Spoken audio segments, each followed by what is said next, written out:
Hello, folks. I'm Jonny McFarlane, and this is the Rangers Review morning briefing. Today I'm joined by Chris Jack. Chris, welcome. How are we, Jonny? How's things? Good. Yes, a little bit late this morning. Typical for me, so apologies about that. Was running a tad late. I'm actually day off today, so I've got various irons in the fire that I was needing to attend to. Listen, there's loads to talk about, as there always is with Rangers. Never a dull day, even during international break, which is quite a surprise because if you look at other clubs, international week can be something akin to tumbleweeds drifting past, but with Rangers it's never quite like that, and there's still plenty to chat about. Not least not least Chris. Really interesting. That surely has to be a fine. You can't get away with that for a second in the morning. You're both just as handsome as each other. But there's a really good piece on the Rangers Review today by Joshua Barry, who's obviously off, or he would be here to drill into the detail himself. And he's had a wee look at the data around this season so far and what it tells us about how Rangers are playing, particularly Cyril Dessers and his finishing, but also focusing a little bit on the midfield. So the midfield trio of Connor Barron, Diamandi in that sort of slightly more pushed forward position, and then Nico Raskin. How do you, Chris, assess that three-man midfield? And what's your reckoning for the future in terms of how likely that is to remain together? I think on paper that looks like the best. I think that looks the best three right now.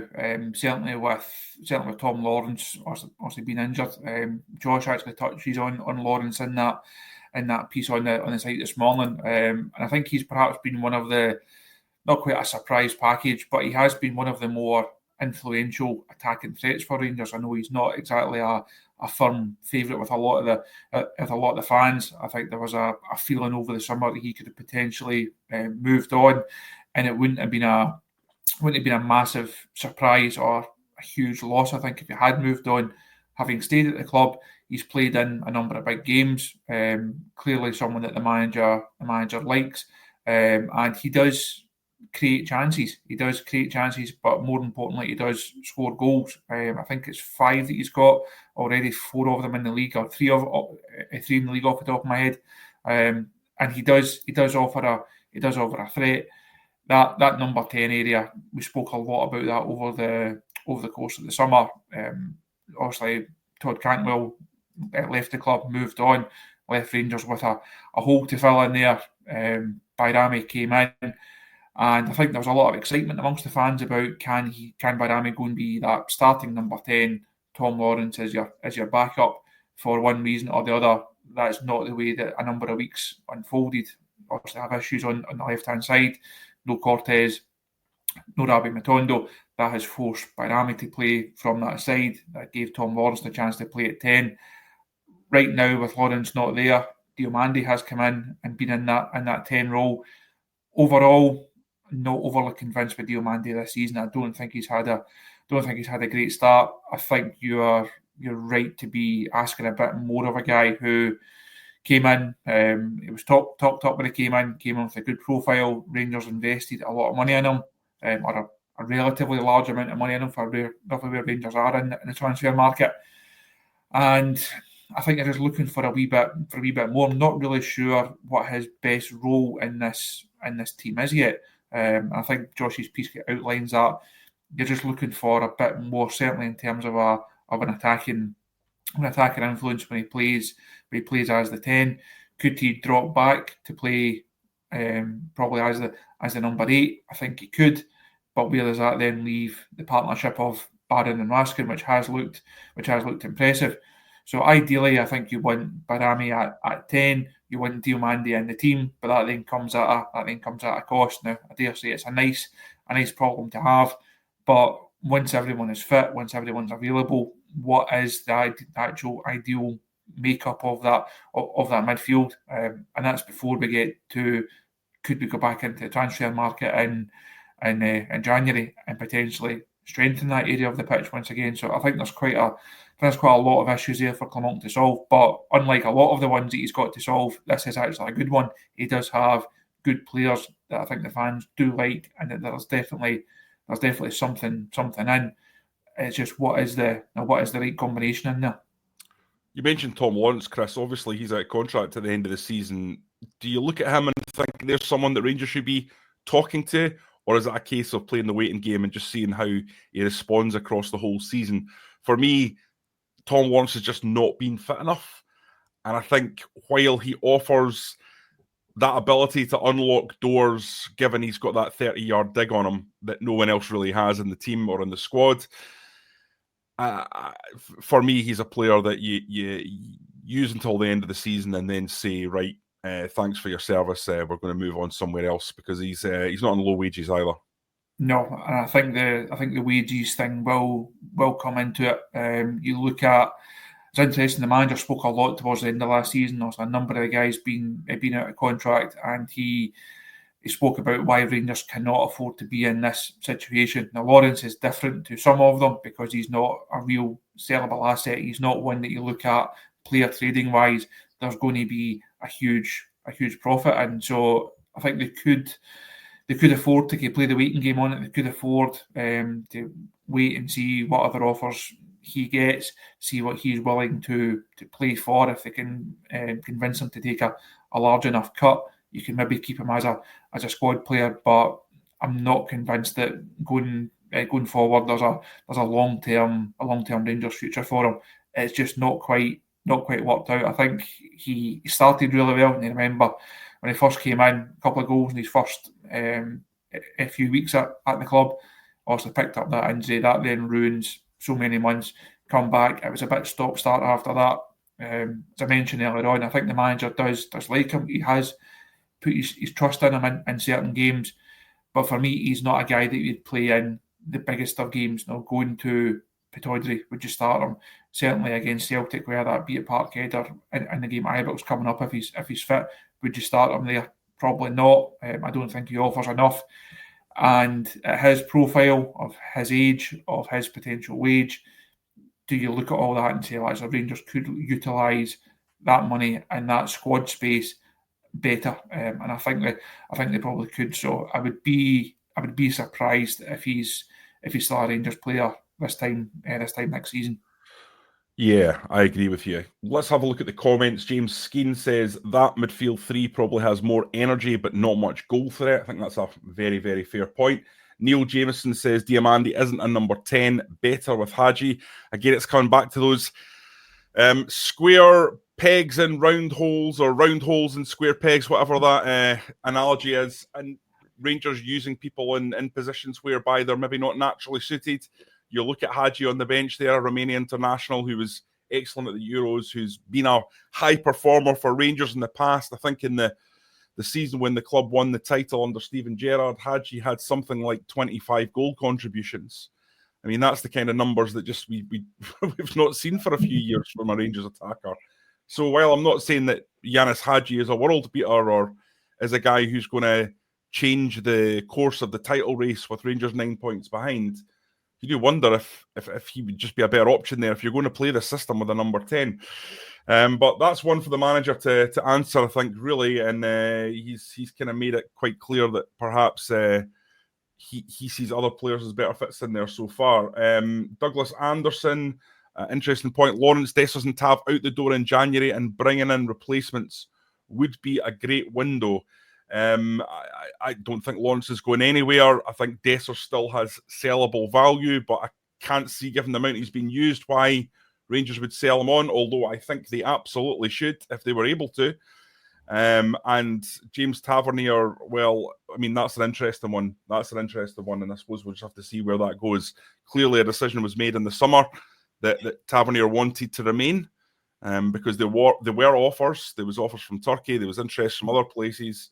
And quite what happened, I don't think anyone's really got to the bottom of yet, Chris, in terms of exactly what behind-the-scenes machinations were taking place. But certainly at one stage, there was talk of him leaving. There was an offer that was rejected. And then very, very, very swiftly, there was a Rangers TV interview that seemed to draw a line under the entire situation regarding Tavernier and potentially leaving. So let's see what happens come the summer. I don't think, come the winter window. I don't think Tavernier looks too happy personally. He's playing like he's unhappy, and he doesn't look body language wise like he's looked in previous years for me. So that's going to be an interesting one.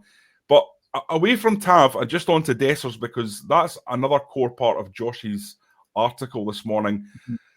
Chris, I've been very, very critical of Cyril Dessers. I know you've joined the party. Maybe you've been there from the start. I can't quite remember. But Josh is certainly starting to see my point of view and your point of view on this. And the data, I think, probably points to what a lot of Rangers fans are saying. Josh has gone into a bit of detail on this with regards to what his XG looks like. Now, XG is expected goals. It's a mathematical equation that works out how many and how good chances you've had and how many goals should have come from those chances. It's used across bookmaking and by people who beat the bookies and across football now. It's very, very highly used as a stat. And interestingly, Dessers so far this season in the league, you won't be surprised to know, has underperformed his XG. He's got 4 goals, but he should have had 5.08 based on his chances. And in the Europa League, he's managed a goal, but he should have had 2.01 goals. So he's underperforming by 2 goals in those 2 competitions. Now, there's some context around that. Rangers are taking fewer shots per 90 than they have been previously. Josh thinks that's a byproduct of Clement's team attacking at a slightly lower pace. But then you look at Danilo, and it's quite interesting in terms of Danilo coming in. He's not had a lot of game time. It's a small sample size. But still, Danilo averaging 5.19 shots per 90. Cyril Dessers 3.81 so far this season. So quite interesting how much more Danilo is offering and how the statistics back all that up, Chris. I think that you mentioned there the fans won't be surprised that Dessers is underperforming his expected goals. For me, the most alarming or one of the most surprising numbers in Josh's piece this morning was the 6 fewer shots per 90 in the league. And again, I think people who have had the pleasure or the misfortune of watching Rangers domestically this season, I think they'll not find that a huge surprise, because I think now, Josh, as you mentioned, it could be down to not attacking as quickly. I think it just almost comes down to a lack of creativity as well. It's not just the regularity at which Rangers attack; it's the quality at which they're attacking with. Touched on this point with Stevie on the talking point on the show that's out first thing this morning, and you look at Rangers penalty stats, the old penalty for Rangers cliche and jibe that we always get. Rangers are not being awarded as many penalties because they're not in the opposition box. They're not actually in the area to force defenders to make those challenges. And seasons gone by, you would find a lot of Rangers players in that area of the pitch were overloading to get players into the box. Teams then commit fouls. Rangers get their penalties. Tav gets his goals, and everyone is fairly happy. That's not happening because Rangers are just not getting into those areas often enough. There's a disconnect between Dessers as the main focal point of this side and the rest of the attack. I think to be fair to Clement, you could say he's still not got the ideal squad set up that he's looking for. He doesn't have the options wide left, for example, because 2 of his wingers, in Matondo and Cortez, have had injury issues once again. So that clearly affects how he's looking to play his football. But for me, it's more a style problem than a personnel problem. You look at Dessers, yes, he's got his faults. Still better than a number of strikers in the Scottish Premiership. You look at Barami and Cherny, they are proven international players, more than good enough to be in a Rangers side and far better than a number of players within the Scottish Premiership. If you have those options as your front three, plus you've got like I said, Diomande in behind, Tom Lawrence in behind. There should be enough there for Rangers to ask more questions of teams. And I think that's that from Josh about taking six freer shots. That thing that almost feeds into the malaise almost from Rangers. They're not good to watch. They're not exciting. They're not taking the game to teams. They don't dominate games. They're not. They've won a number of these games by small margins, but they're not winning them by small margins when a goalkeeper pulls off 3, 4, 5 outstanding saves, or it's blocked on the line, or there's last gap challenges, and teams are defending for their lives. Teams are fairly comfortable against Rangers these days, certainly defensively, and Rangers they're nicking these games, they're edging these games, and eventually, yes, you can say it's a good habit to get into to be able to win tight games, but eventually that type of thing catches up on you, and if it does catch up on Rangers, going to find themselves in an even worse position than they already are. Yeah, Chris, I can't shake the notion that actually what's being built here is quite a good European side, but a pretty poor Scottish Premiership side. Rangers go away and against a team that won the Conference League last year, look pretty comfortable, create good chances, and get a draw in Greece, a place that is just not easy to go. I remember going back to some very, very difficult games in the 90s and the early 2000s against Greek teams where the atmosphere was really rough and Rangers struggled to get results. But they went there and performed well. You saw against Malmo, the less said probably about the Lyon game, the better, but Rangers did have good chances in that game as well. I just think that Rangers have kind of been set up with the wrong idea in mind. They've been set up with that European mid-block. If a team comes at them, we come back swinging and we come back more incisive. And they're good at that. But I think when it comes to pulverising teams week in, week out, it just isn't the way that they're set up to play. It's a really, really interesting one, and one that we probably discussed quite a lot and we'll continue to discuss more. Guys, listen, if you're watching right now and there's over 500 people watching live, just ask that when you're on YouTube, you give us a like and you also subscribe. It's absolutely free. We do so many videos now. It's not just this morning briefing that we all know that you come to watch at 9:30. There is many, many more on. As Chris said, Stevie and him have a really excellent sit-down chat that's on this morning, so that's there. And when these extra videos drop, you'll get a notification if you're subscribed, so it allows you to be aware of what's happening. We know that at 9:30 the morning briefing, or if I'm on 9:35, we'll start at that point, but everything else, it drops more randomly, and this is a way for you to get a notification to tell you, look, something dropped down.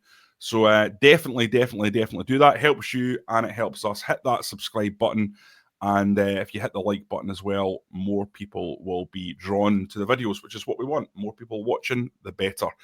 Listen, we're going to go to a wee point made by Stevino Cadinho. And the reason I'm bringing it up is because I was watching The Overlap, Chris, which is a really enjoyable watch for anyone who's kind of my era, because Manchester United of that era were obviously an all-conquering side with Alex Ferguson in charge, and you had players like Neville and Keane and Ian Wright who are on the show, and I find it really interesting. They had Davy Moyes on, and he's talking about his theory on signings. And Stevie here is saying we need to move on proper Dowell, Rabi, Hadji, Lawrence and Dessers. And Davy Moyes was basically saying that he knew within a couple of training sessions whether or not somebody was going to make it at the club. And he said his strategy was, you don't go on about they need time, you need to bed them in. He said, I'll go back to the chairman and go after 2 weeks. Listen, I think I've got this wrong. I know we paid $5 million, but in the next transfer window, on day one, we need to get them out. And if it's $3 million, if it's $2 million, that's fine, but it's not going to work here. That sort of ruthlessness we saw under Graham Souness all the time. But we've not seen it too often since. And I look at Robin proper, Chris, and I think there's a guy who's not suited to domestic football in Scotland. Might be a good player. I'm sure he's fine in the Eredivisie. Looks half decent when he plays in the Europa League. Great ping on him.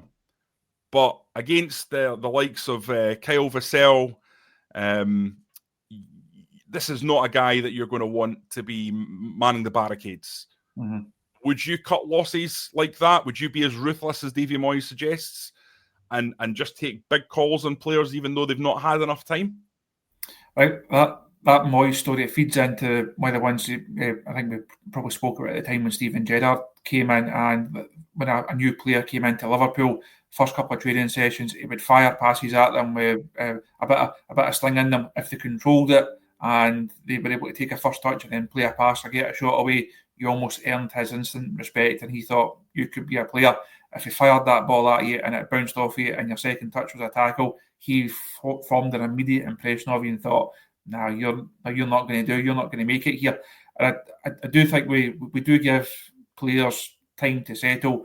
The manager's spoken a lot about this, and new club, new country, new dressing room.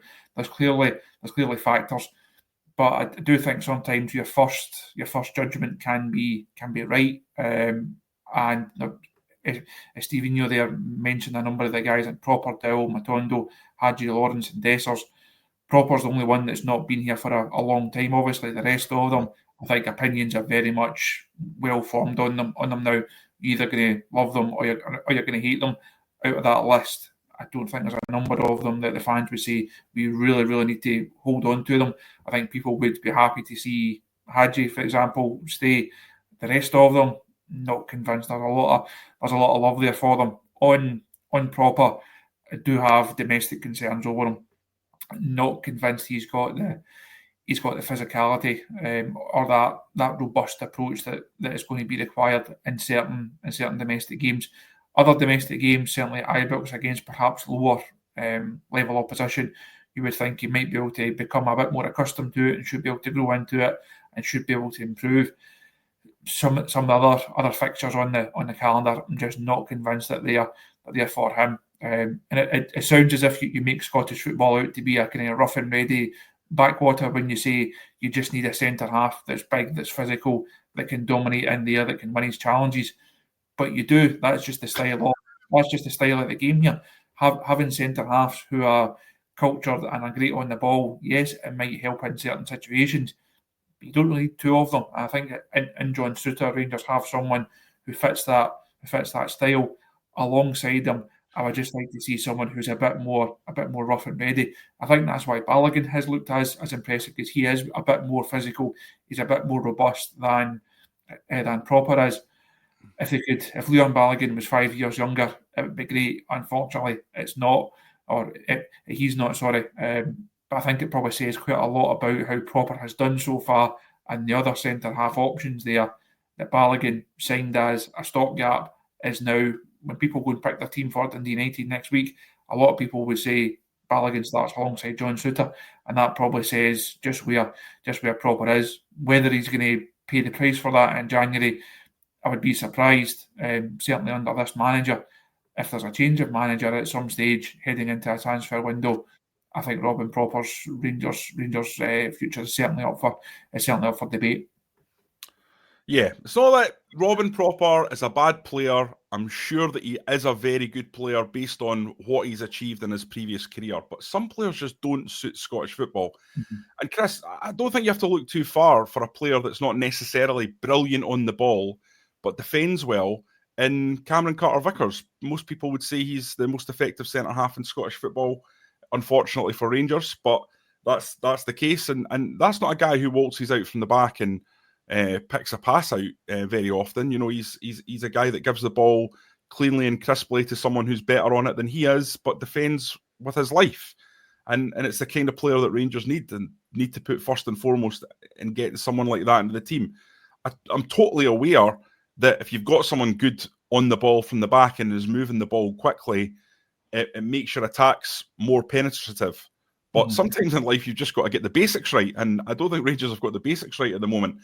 John Souttar is a guy who's really, really good on the ball and moves it out well when he's encouraged to do so, and he should be encouraged to do so more.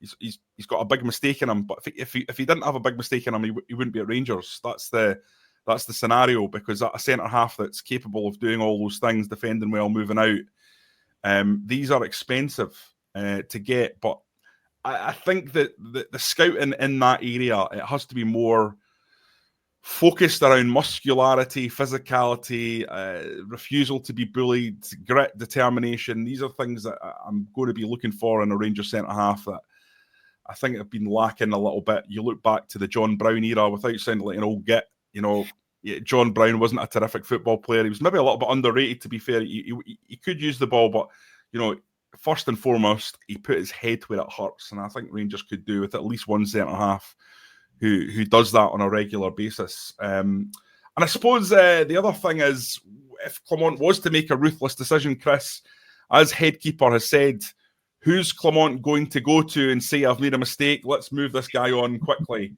Because we've still got this vacuum.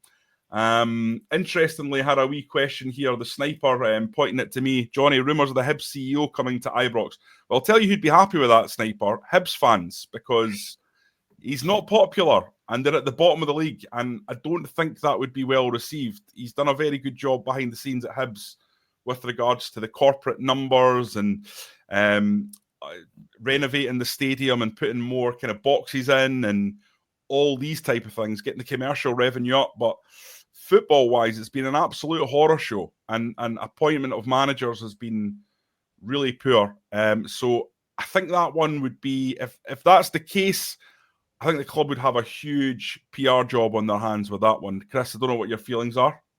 This, like you mentioned, I think it was on the show late last week. I'm not sure where this rumour has surfaced from or where it's originated from. It's certainly not one that I've heard. And like you, I would be surprised. I know the board are looking at someone who knows the Scottish football landscape, or that's one of the boxes they would like ticked when it comes to James Bisgrove's replacement as chief exec. But I'd be surprised if that's a move they would be going for. I think it was going to be a hard job to sell, bringing someone in from St Mirren. Like you say, given Hibs' position and their recent football fortunes, it would be a very hard sell to try and convince Rangers fans that that's the right way that's the right route to go down. Yeah, absolutely. Well, it'll be interesting to see if that one happens, but it's a difficult story to sell that, even though, as I say, there's no doubt he has done impressive work behind the scenes, but Rangers need to get someone who can fix the football side. I think that's ultimately the only kind of goal, because we don't need to tell anyone watching this, Chris, none of the good work that you do behind the scenes matters in any way if the club isn't firing. So you can have the best youth system in the world. Nobody cares if Rangers aren't winning. You can have a fantastic women's setup. Nobody cares if Rangers aren't winning. You've got to be realistic about the reality of how big an impact the core football operation has on how everything else is perceived. And that's going to be a really, really challenging one for whoever takes over, because the minute they get in the door, they'll have about 2 days grace, and then the pressure will be on, why aren't you winning? And that's something that CEO can't really influence in the short term. And that's why it's a job that even for 500 grand a year or 900 grand a year or whatever they charge that, I don't think I would thank you for, Chris. I would probably be in a straitjacket by the end of week 2. So listen, it's fascinating as to what's going to happen. I'm amazed it's taken this long, that we're still in a situation where we don't have a chairman. We're still in a situation where we don't have a CEO. Permanent ones, obviously, John Gilligan is doing a great job. I wouldn't go that far, but I would say he's doing a great turn for the board by coming in and taking on the role in the meantime and doing all the recruitment stuff. But it's been a long time since people left their positions, and I don't think we're any further forward in kind of and getting too many of them filled by the looks of things. I might be completely wrong on that, but I suspect it's taking a bit of time. And I understand, Chris, I might be wrong on this, so correct me if I am, but that the chairman is the focus, is the number one focus. The first one to be appointed will be the chairman. That's what I understand. That's if I'm going through it quite chronologically, it will be chairman before chief exec. Also, the accounts were out a couple of weeks ago. The AGM are counting down days to that. It's in 3 weeks now, 4 weeks. I believe there will be a chairman in before that AGM. I think that's certainly the ambition to have a chairman appointed before the AGM. I say chief exec then comes after that, and it's only once you have the chairman in, once the chief exec in, you can then start saying, well, can we look at a sporting director or a director of football or another football figure within the club. You then look at replacing Craig Robertson. You then look at replacing Zeb Jacobs as head of academy. Once you've got all that sorted, there's then a conversation to be had about the manager and the squad. So there's plenty of work to be done, but it all has to come from the top. It will have to flow down, and it will have to be quite a chronological way of doing things. There's a process, if you like, that will have to be worked through. But the chairman will be the first one, and it's then filling those other vacancies, because there's certainly a lot of work to be done. Yeah, I think that's right and proper, Chris. There's no point in appointing a youth supremo, to use the tabloid patter, or a director of football operations, when a chairman could come in and appoint a CEO who's got a completely different vision to what Bisgrove and Bennett had. They had this idea of, these pockets of leadership where there was less accountability put on one individual. It might be, and we know Josh has been advocating for this, that a CEO comes in and says, no, I'm wanting a director of football. I want to run like other big football clubs are running, and we want to have this guy in. So I think that's the way to do it, and I would take away any criticism of Rangers not appointing the academy director and not appointing the replacement in terms of the director of football operations, because that to me needs to be the guy making these key appointments and to move the club forward. So I would definitely underline that. So listen, Chris, we've got half an hour done, which is flown by. So thank you for joining me on the Rangers Review Morning Briefing. No problem for a wee cameo, and I'll go back to my day off now and enjoy an afternoon of luxurious sitting on the couch doing nothing. We've got plenty more coming as the day commences. As I say, give us a wee plug for your podcast with Stevie. It was out to members on the YouTube channel yesterday, so you mentioned also subscribing to the channel earlier on. There is an extra level of subscription that you can take up on the channel. If you want to become one of our Rangers Review members, you then get extra videos. You get videos ahead of time. So the talking point with Stevie, we had the idea in the summer, we'll have our own series, we'll do it fortnightly. There'll be lots of exciting and interesting and great positive things to talk about. It's not quite gone to plan, unfortunately, but we have done a number of things. We've done one on James Tavernier's position. We've looked at the boardroom. We've looked at the chief exec. This week we're looking at Dessers, Danilo and Igaman, what they're bringing to the party, and potentially what the future holds for them come January. So that video is now live to public. So again, subscribe to the channel. You'll get the notifications when that lands. So that's there and good to view. And I'm working on a piece on Yanis Hadji for tomorrow morning, so that'll be on the site for tomorrow. I know Josh has got a few things in the pipeline as well, and that's why he's taking a well-earned day off. So Josh is off, you're off, Derek's off. I'm officially the Lone Ranger here at Rangers Review Towers for the day. Well, who better to hold the fort than Union Jack? Right, that's great. Thanks to everyone who's watched. Thanks for everyone who has sent in comments. Absolutely tons as usual. Really fantastic engagement on the Rangers Review. Every time I'm on, I'm shocked by just how many comments I have to get through, which is quite hard to juggle, actually, especially when your brain is melted like mine. So thanks again, and we will catch you later. Enjoy the rest of your day, and make sure it's a good one.